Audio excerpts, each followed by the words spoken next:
Hey everyone, this is Tim and Vance from Slingshot. I'm over our senior leadership and experience divisions. Vance is over our next gen division, and we are talking to a lot of churches with a lot of questions surrounding this reality we find ourselves in.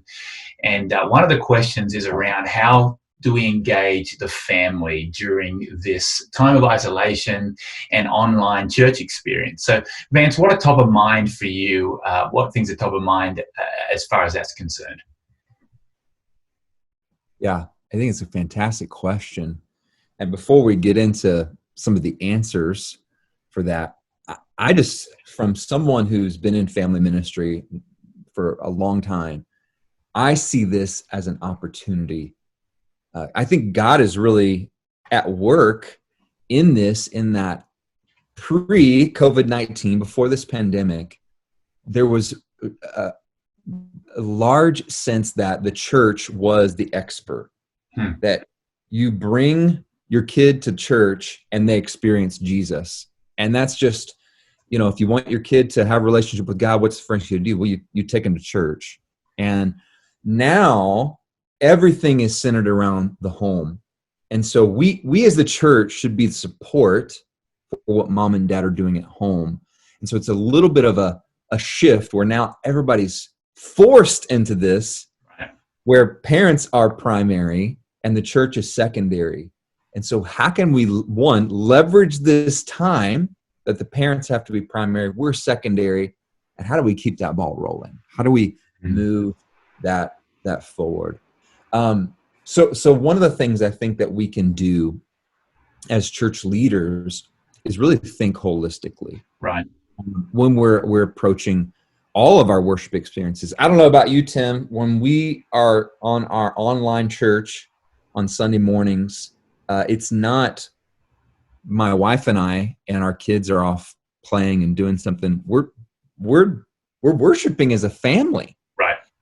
My guess is that's the majority of households, or if they're not, it should be. Right. And so with that frame of mind, think about this. How many times, when a family drives onto our church properties and we're having church, the family splits up and they all go in different directions. Right. And they have, for each age group, we provide, a tailored experience at learning at different levels all at one time. And so what we're essentially taking now, all the family is coming in the virtual car, they're driving to the living room, and they're going to church together. Mm-hmm. And what an opportunity for the lead pastors and communicators of our church to actually speak to and pastor the kids that some may not even know who they are. And so think about everybody in the room and how we do that, thinking visually. And what's amazing is, as a communicator, what you'll find if you begin to think this way, this not only works just for kids that might be listening, but this also works with adults. Yeah. Like just big kids. It's interesting, Vance, because as I think about my living room and kitchen now on a Sunday morning when we're watching church, we have to focus on eliminating distraction for a start. Because it's easy for us as parents to want to do kind of other things and multitask watching the service, but we need to set the example for our kids, right? Yep, absolutely. We actually, this last Sunday, we decided, you know what? We're going to do it like we're going to church. We all got up, got ready, and my girls were in dresses, and I put on a nice shirt. We're just like, we're not dressing up to go out anywhere, but let's make this a moment. Let's make it, right now all the days blur together, and it's because every day becomes the same. Yeah. So yeah, we need to, as parents, make these moments count, but also as leaders, think about who's in the room. It's not just the adults. And this isn't about watering down our message. It's simplifying it, shortening it, thinking narratives with a point and not multiple points. Yeah. To your previous point, as far as distractions, I find we got to take devices. I got a middle schooler. We have to take devices out of their hands so they can be focused. So that's something to remember. But also as a communicator, I think that's a great point, Vance, that communicators, preachers need to to preach differently and think about the family. We've learned that the experience needs to be shorter. Apart from communicating differently, does there need to be any elements in the online experience that are specifically geared towards kids and students?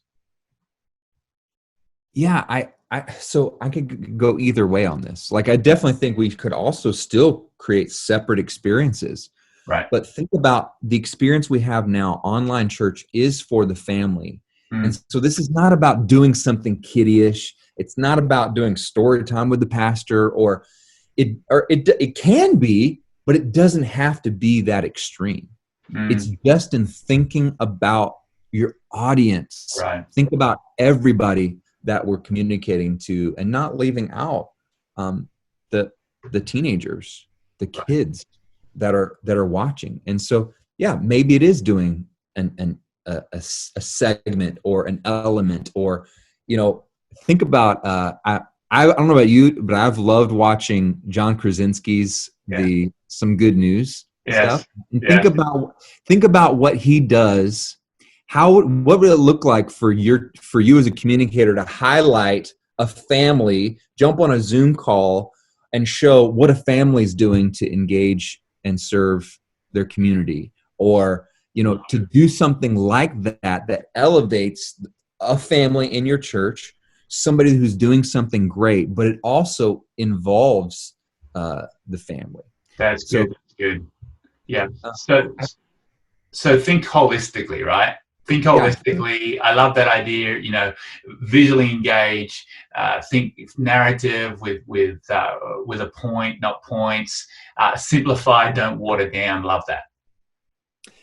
Another big thing, I think, in this season, from how I opened this, I think there is some validity to making the parents the leader. Yeah. Making this, setting them up for the leader. Life is moving on. And, how do we even engage in, like, child dedication, baby dedications? How do we handle salvation right now? How do we help support our parents as they're walking through their kids in these in these times? Talking about baptism.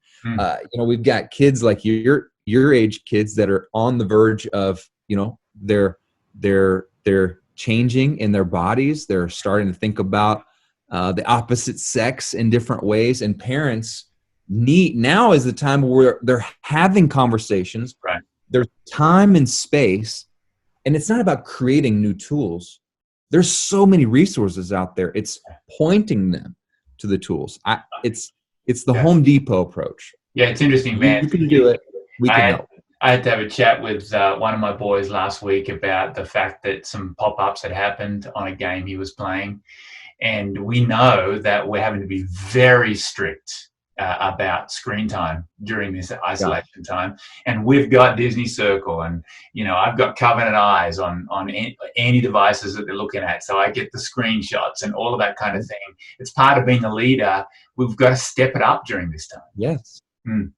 Yeah, that's good. Yes, and I think as leaders we get we kind of have this issue, like those issues that we face, and even as parents, and we think, oh man, I've got to create something. How do I? And you don't.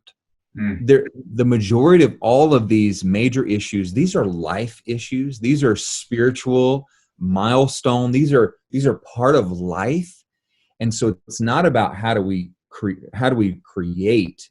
It's how do we resource? How do we facilitate the resources to parents at this time? I'm thinking about, like right now, we're as a family, we've kind of set aside some time right after lunch, and we've got now.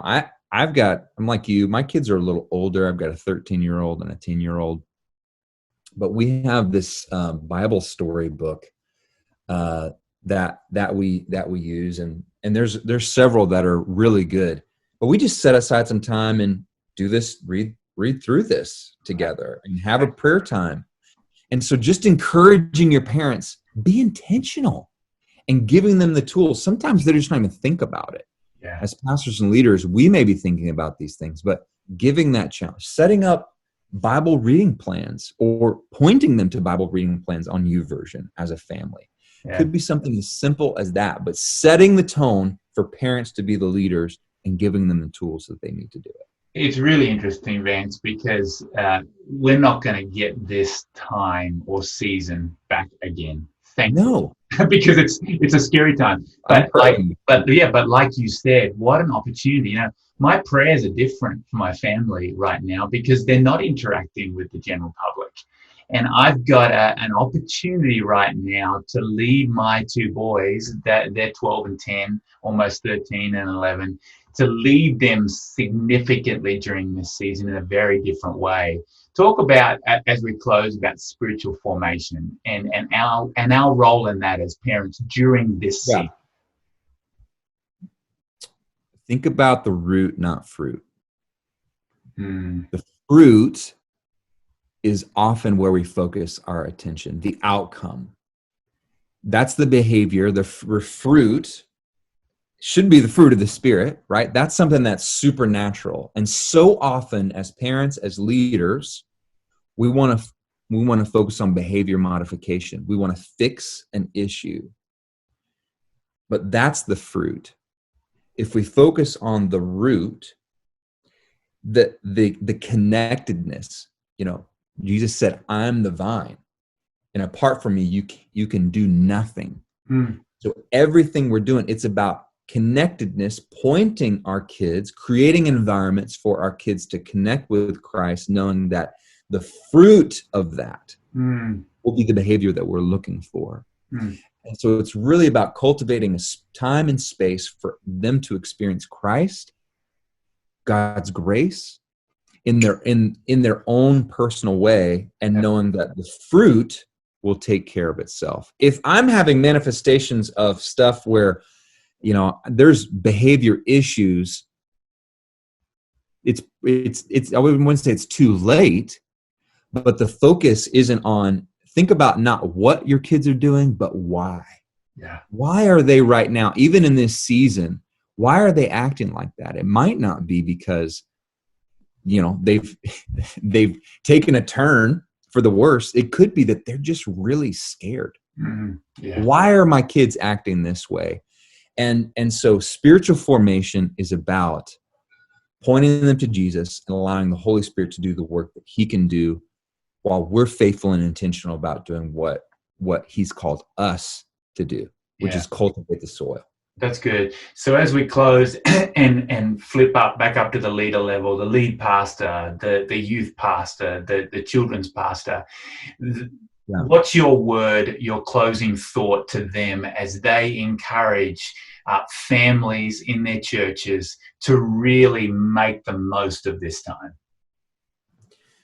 I would just say, stay engaged. One thing I was thinking this a couple days ago, social media has actually become social for the first time. The way that we engage through media, social media before, it's just social marketing. But now all we have is social media. And so using the platforms and, meeting parents where they're at on Facebook, Instagram, Zoom calls now, but creating spaces for connectivity. People are starving for connection.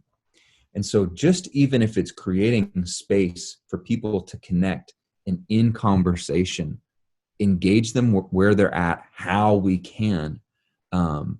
Don't let them be on an island, because I think that's what the enemy would want us to all live, is on an island.